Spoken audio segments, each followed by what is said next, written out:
السلام علیکم ورحمۃ اللہ وبرکاتہ۔ آج ہم بات کریں گے اعتکاف کے متعلق کہ اعتکاف کتنے دن کا رہنا چاہیے اور اعتکاف سنت ہے یا مستحب ہے یا نفل ہے، اس کا حکم کیا ہے، اس کے متعلق بھی ہم بات کریں گے۔ چلیے درود شریف پڑھ لیتے ہیں۔ اللہم صلی علی سیدنا و شفیعنا و حبیبنا و مولانا محمد و علی آل سیدنا و شفیعنا و حبیبنا و مولانا محمد مبارک وسلم صلاۃ و سلاما علیک یا رسول اللہ صلی اللہ علیہ وآلہ وسلم۔ اعتکاف جو عشرہ کا آخری ہوتا ہے رمضان کے، اور رمضان کے آخری عشرے کا اعتکاف 10 دن کا جو ہوتا ہے اس کو سنت مؤکدہ کہتے ہیں، یعنی یہ بہت ہی تاکید والا اعتکاف ہے، اور اس کے ساتھ ساتھ علی الکفایہ بھی ہے، یعنی کہ بستی کے چند لوگ بھی اگر اعتکاف بیٹھ جاتے ہیں تو یہ سب کی طرف سے ادا ہو جاتا ہے، اور اگر کوئی ایک بھی اعتکاف نہ کرے تو پھر سب کے سب گناہ گار ہو جاتے ہیں۔ اب چلیے اعتکاف کی فضیلت سماعت کرتے ہیں۔ شعب الایمان میں اللہ کے رسول علیہ السلام کی حدیث پاک ملتی ہے۔ آقائے نامدار علیہ السلام نے ارشاد فرمایا، جو 10 دنوں کا اعتکاف کر لیتا ہے بندہ رمضان کے آخری عشرے کا، اللہ تعالیٰ اس کو 2 حج اور 2 عمرے کا ثواب عطا فرماتا ہے۔ ایک اور حدیث پاک میں آتا ہے، اللہ کے رسول علیہ السلام ارشاد فرماتے ہیں، جو 1 دن کا اعتکاف کرتا ہے تو اللہ تعالیٰ اس کے اور جہنم کے بیچ میں 3 بڑی بڑی خندقیں حائل کر دیتا ہے، اور ہر خندق کی جو مسافت ہوتی ہے وہ مشرق سے لے کر مغرب تک ہوتی ہے۔ جب ایک اعتکاف کی اتنی فضیلت ہے تو پھر 10 دن کے اعتکاف کی فضیلت کتنی ہوگی؟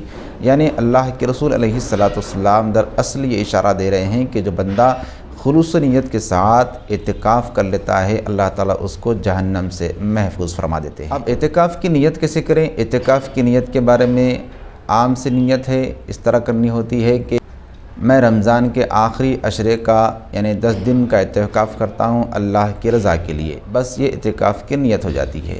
اعتکاف کے لیے کب جانا چاہیے؟ 20 رمضان کی عصر میں ہم مسجد میں چلے جائیں، مرد حضرات جو ہیں وہ مغرب سے پہلے 20 رمضان کو چلے جائیں اور وہیں پر افطار کریں اور پھر نیت کر لیں، جیسے ہی مغرب ہوگی اعتکاف شروع ہو جائے گا۔ ایک اور حدیث پاک میں آتا ہے کہ اللہ کے رسول علیہ السلام ارشاد فرماتے ہیں کہ ہر روز کے بدلے، یعنی اعتکاف جو بیٹھتا ہے بندہ، ہر دن اعتکاف کے بدلے اللہ تعالیٰ اس کو 1 حج کا ثواب بھی عطا فرماتے ہیں۔ اعتکاف کرنے والے کی فضیلت اتنی بڑی ہے کہ اللہ کے رسول نے ارشاد فرمایا، ابن ماجہ کی حدیث ہے، اعتکاف کرنے والے کے بارے میں اللہ کے رسول علیہ السلام ارشاد فرماتے ہیں کہ جو بندہ اعتکاف کرتا ہے تو وہ اعتکاف کی برکت اتنی ہوتی ہے، اللہ تعالیٰ اتنا ثواب عطا فرماتا ہے کہ اس کو برائیوں سے تو بچا لیتا ہے، لیکن وہ جو نیکیاں باہر رہتا تو کرتا تھا، لیکن اعتکاف میں رہنے کی وجہ سے وہ نیکیاں اگر نہ کر پایا تو اللہ تعالیٰ اعتکاف کی برکت سے وہ نیکیوں کا ثواب بھی اس کے نامہ اعمال میں درج فرما دیتا ہے۔ یہ اعتکاف کی برکت ہے۔ اچھا ایسا کیوں ہو رہا ہے؟ اس لیے ہو رہا ہے کہ اللہ تعالیٰ کی خاطر اس بندے نے اپنا گھر 10 دن کے لیے چھوڑ دیا، اپنے دوستوں سے 10 دن کے لیے ملنا چھوڑ دیا، باہر کی دنیا سے الگ ہو کر اللہ رب العزت کی بارگاہ میں حاضر ہو گیا، اللہ کے گھر میں آ کر بیٹھ گیا، تو پھر اللہ تعالیٰ اس کو اپنے گھر میں بیٹھنے پر بھی اتنا ثواب عطا فرما دیتے ہیں۔ بات آتی ہے خواتین کے اعتکاف کی کہ خواتین اعتکاف کے لیے کہاں بیٹھیں؟ تو خواتین کے لیے اعتکاف کی بہتر جگہ اپنے گھر ہوتے ہیں۔ گھر میں وہ حصہ جہاں وہ اکثر نمازیں پڑھا کرتی ہیں۔ اگر کچھ خواتین کہیں گھر کے کسی حصے میں کبھی نماز پڑھتی تھی، کبھی ایک حصے میں نماز پڑھتی تھی، تو اب ان کو چاہیے کہ کوئی ایک حصہ خاص کر لیں اور اتنے حصے میں بیٹھ جائیں 10 دنوں کے لیے، اور وہیں سے ان کا اعتکاف شروع ہو جاتا ہے۔ اعتکاف کے دوران آپ گھر میں کوئی اور جگہ نہیں جا سکتی بغیر ضرورت کے۔ آپ واش روم جا سکتی ہیں، ٹوائلٹ کے لیے جا سکتی ہیں، باتھ روم کے لیے جا سکتی ہیں، غسل وغیرہ کے لیے جا سکتی ہیں، وضو کے لیے جا سکتی ہیں، لیکن چولہے میں، کچن میں پکانے کے لیے نہیں جا سکتی، کسی کا ہاتھ بٹانے کے لیے آپ کام نہیں کر سکتی، کیونکہ آپ نے اپنے آپ کو اتنے دنوں کے لیے اللہ اور اس کے رسول کی رضا کے لیے اللہ کی خاطر سارے کام چھوڑ کر اس کے حوالے خود کو کر دیا ہے۔ تو اب جتنا وقت آپ کو دینا ہے وہ اللہ کے لیے ہی دینا ہے، اللہ کی عبادت کے لیے دینا ہے، اللہ کے ذکر و اذکار میں لگانا ہے، استغفار میں لگانا ہے، درود شریف میں پڑھنے میں لگانا ہے، اور کتابوں کا مطالعہ کرنے میں لگانا ہے، کیونکہ اعتکاف کا مقصد یہ ہوتا ہے کہ بندہ اتنے دنوں میں اللہ کا قرب حاصل کر لے، اللہ کی رضا حاصل کر لے۔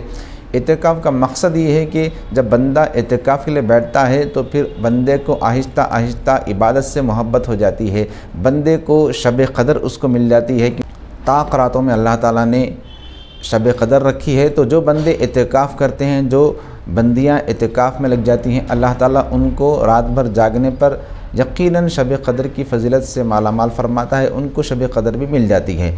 اور پھر اسی طرح اللہ رب العزت اس سے بڑی چیز کی دولت بھی ان کو عطا فرما دیتا ہے۔ وہ دولت، وہ نعمت یہ ہوتی ہے کہ اللہ تعالیٰ اپنی قربت سے ان کو مالا مال فرما دیتا ہے، اپنی محبت ان کے دلوں میں ڈال دیتا ہے۔ تو یہ اعتکاف کا مقصد ہوتا ہے، اعتکاف کا ثواب اتنا عظیم ہے۔ اللہ تعالیٰ سے دعا ہے کہ اللہ تعالیٰ ہم تمام کو بھی اعتکاف کرنے کی توفیق عطا فرمائے۔ جو حضرات اس سال اعتکاف نہیں کر سکے، اللہ تعالیٰ ان کو آنے والے سال ان کو حیات بخشے اور اعتکاف کا ان کو موقع عطا فرمائے۔ والسلام علیکم ورحمۃ اللہ وبرکاتہ۔